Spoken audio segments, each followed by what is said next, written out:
आपण एवढ्या आत्म्यातून बोललो नाही, बोलणार देखील नाही, पण वेळ पडली तर सोडणार पण नाही, हे पण सांगतो आज. हे पण सांगतोय बाळासाहेब तुमच्या बाबतीमध्ये बाहेर काय काय बोलले इथं आतमध्ये आहे. मला ते बोलायला लावू नका, मला ते बोलायला लावू नका. आणि म्हणून काल जे अनावधानाने बोलून गेलो मी, ती चूक नाही, ते वास्तव आहे. ते वास्तव आहे, हे घडलं आहे. त्यांनी तुम्ही डॉक्टरांना विचारून घ्या की बाळासाहेब गेल्यानंतर डॉक्टरांनी प्रेस घेऊन का जाहीर केलं नाही. त्यांचं कारण उद्धवजींनी द्यावं ना, मला नाही देऊ शकणार, महाराष्ट्राला द्यावं, नाही देऊ शकणार. जे बोललोय ते वास्तव आहे. हाताचे ठसे घेतलेत की नाही उद्धवजी? तुमचा मुलगा आहे ना, तो बछडू, त्याच्या डोक्यावरती हात ठेवून शपथ घेऊन सांगा की बाळासाहेबांचे हाताचे ठसे तुम्ही घेतलेत की नाही. आणि घेतले असाल तर त्याचं काय केलं तर ते महाराष्ट्राला कळू देत. मी नाही बोलणार, ते हळूहळू येईल. ते वास्तव आहे सगळं. ही कसली कुठली भूमिका आहे ती? यांना विचारतो कोण? या अंगावर सोडली आहे. त्याचा घाबरण्यापैकी मी नाही, आमदार सुद्धा नाहीये बांधणार. मी भगवान झेंड्याचा शिपाई म्हणून निर्वातपणे शिवसेना प्रमुखांचा साथ दिलेली आहे. खंबीरपणे पाठीशी उभारलेला नाही मी.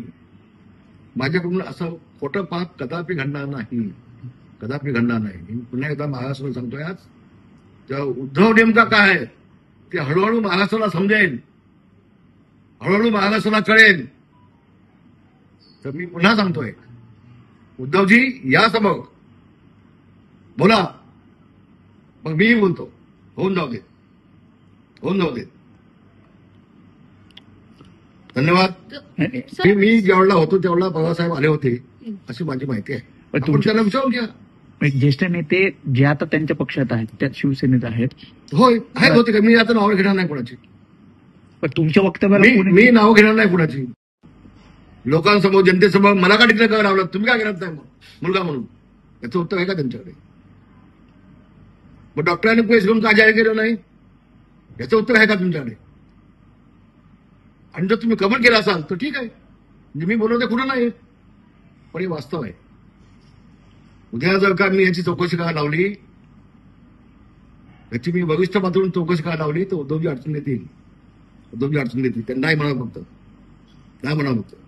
हे चेहरे चपटे भूमत आहेत ना, त्यांनी तोंड पण बंद होऊन जातील. ते मला करायला लावू नका, ते मला करायला लावू नका. नंतर मातोश्री समोर बसून उपोषणाला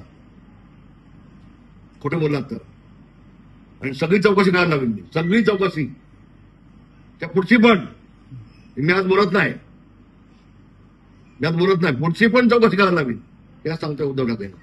तुम्ही 8 दिवस म्हणतो. मी सांगतो ना, साहेब गेल्यानंतर सकाळी 6 वाजता साहेबांना अँब्युलन्स मधून शिवाजी बागला घेऊन जायचा निर्णय त्यांनी घेतला होता. तो मी बदलला आणि बाळा नांदव दोघांनी बदलला. नाही म्हणून सांगितलं, असं होणार नाही. आमचा एक शाखा करून गेला तर आम्ही त्याला ट्रकमधून टेम्पोतून घेऊन जातो. बाळासाहेबांना गपचूप का अँब्युलन्स मधून न्यायचा? मी तो निर्णय बदलला. मी नाही म्हटलं ऐकणार, मी निर्णय बदलला. विचारा त्यावेळेला पत्रकार होते, त्यांना विचारून घ्या, सांगते तुम्हाला. घोषणा करायच्या आधी काय नेमकं सांगण्यात आलं होतं? काय तुम्ही मीडियासमोर काय सांगा? नाही, आधी 2 वेळेला मला सांगितलं की साहेबांच्या भोवती डॉक्टरचे उपचार चालू आहेत असं सांगा. तशा पद्धतीने मी संध्याकाळपासून 2दा स्टेटमेंट दिली. आणि नंतर 8 वाजता तेव्हा ठाकूर नाहीये, खासदार ठाकूर आज नाहीत आमचे, ते माझ्यासोबत होते. मग 8 वाजता मला सांगितलं त्यावेळेला संध्याकाळी, नेमकं टाईम मांडलं तर माहिती नाही, की साहेब गेले म्हणून तुम्ही सांगा पप्पांसोबत. गेलो.